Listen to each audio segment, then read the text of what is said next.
Assalamualaikum warahmatullahi wabarakatuh. Salam sejahtera. Hari ini kita teruskan kita punya kelas untuk CNC Turning Simulator. Okey, jadi untuk kelas ni kita dah bahagikan kita punya task kepada beberapa chapter. Maknanya untuk tutorial kali ini saya akan menerangkan secara amali macam mana nak buat kerja-kerja pada mesin CNC Turning menggunakan simulator. Sebelum kita mulakan pembelajaran untuk gunakan simulator, kita mesti tahu SOP ataupun Standard Operation Procedure penggunaan mesin simulation ni. Okey, pertama sekali pelajar-pelajar mesti mengisi buku rekod penggunaan mesin. Okey, tuliskan nama, tarikh dan masa penggunaan. Kemudian yang kedua, kita mesti tahu bagaimana cara nak hidupkan mesin, kemudian nak onkan komputer. Okey, yang pertama pergi dekat belakang mesin, ada satu switch plug 13A. Okey, kita onkan yang tu.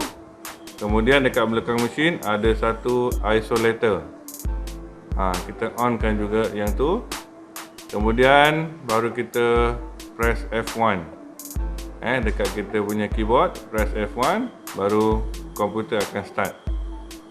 Okey, lepas di komputer dah start, baru kita tekan on button yang warna hijau tu. Okey, lepas tu kita biarkan komputer sampai dia ready. Okey, untuk pembelajaran amali ni saya dah pecahkan kepada 5 subtopik. Okey, yang pertama iaitu tentang lukisan kejuruteraan. Maknanya untuk projek kita sediakan lukisan. Lukisan ni pun saya ada dalam rakaman nanti. Kemudian daripada lukisan yang diberi, pelajar-pelajar mesti menghasilkan dia punya program ataupun G-code. Ini program tu kita pun dah susun, dah pecah kepada dua. Untuk CNC larik ataupun CNC turning, ada external machining dengan internal machining. Jadi untuk external machining kita akan set satu program. Maknanya bermula daripada main program dia, kemudian dia punya roughing, kemudian dia punya finishing, dia punya thread dan part off. Okey, kemudian di bahagian kedua untuk internal machining, sama juga kita set satu complete programming, mula daripada main programming, kemudian center drill, boring and then part off. Seterusnya bila program dah siap, so pelajar-pelajar akan diajar bagaimana cara untuk key in program. Maknanya key in program tu kat dalam control system. Okey, control system macam kat belakang saya tu. Itu kita punya simulator, control system. So program ataupun G-code akan dimasukkan dalam control system. Okey, kemudian lepas tu baru kita belajar bagaimana untuk set 0 point pada komponen. Pilih mata alat yang nak digunakan, kemudian kita set 0 point pada komponen.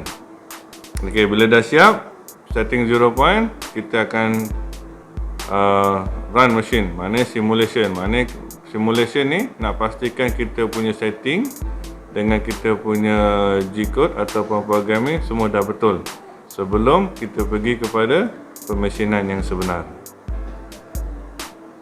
Okey, untuk drawing, pelajar-pelajar boleh rujuk lukisan yang diberi. Maknanya dalam lukisan tu saya dah siapkan dia punya external punya dimension dan juga internal. Kemudian ada satu isometric ataupun 3D drawing. Okey, rujuk drawing tu, kemudian dah boleh mula buat program. Seperti mana saya maklumkan tadi, programming mesti pecah kepada dua, internal dan external. Okey, satu complete programming untuk external machining, satu lagi complete programming untuk internal programming. Okey, seterusnya bila program dah siap, kita nak key in program ke dalam control system. So perkara pertama yang kita kena buat, kita kena set dia punya mode. Mode tu kepada edit. Okey, kemudian kita key in program number ataupun address, kemudian kita tekan insert. Maknanya dia akan buat satu program yang baru dengan nombor program ataupun address yang kita beri tadi.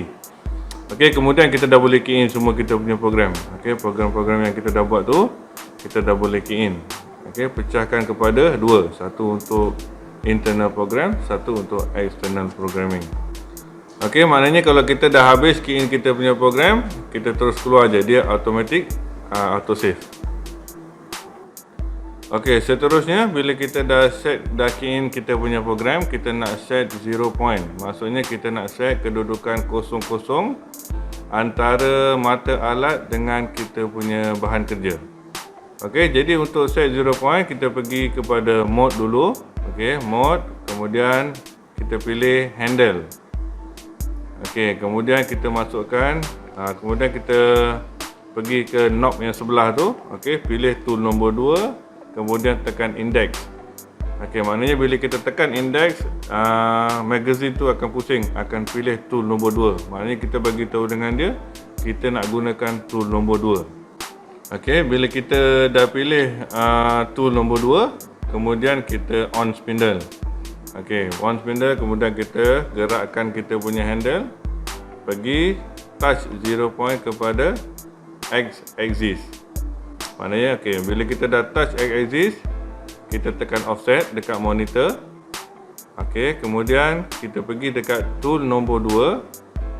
Tadi kita dah index tool nombor 2 kan. Kemudian kita pergi kat tool nombor 2, key in diameter workpiece. Okey, maknanya kita masukkan dekat X index tu, kita masukkan dekat tool nombor 2 tu X diameter workpiece. Okey, sebagai contoh, diameter yang saya gunakan untuk drawing ni ialah diameter 52. Okey, seterusnya bila kita dah set kita punya kedudukan X, kemudian kita sentuh pula aksis Z. Okey, bila kita dah pergi sentuh kita punya aksis Z, kita pergi kepada offset, tool nombor 2, tool yang sama dengan tadi, kita set kita punya kedudukan Z pada 0 point. Okey, bila kita dah masukkan nilai kosong, kemudian kita tekan measure dekat kita punya screen. Okey, maknanya kita punya X axis dengan Z axis dah siap setting 0 point.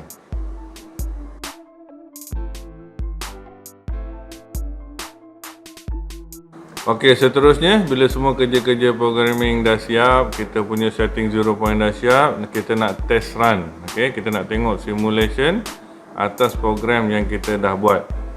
So untuk proses simulation ni, mula-mula pergi dekat mode, mode auto, pilih auto, kemudian tekan programming, program dekat monitor.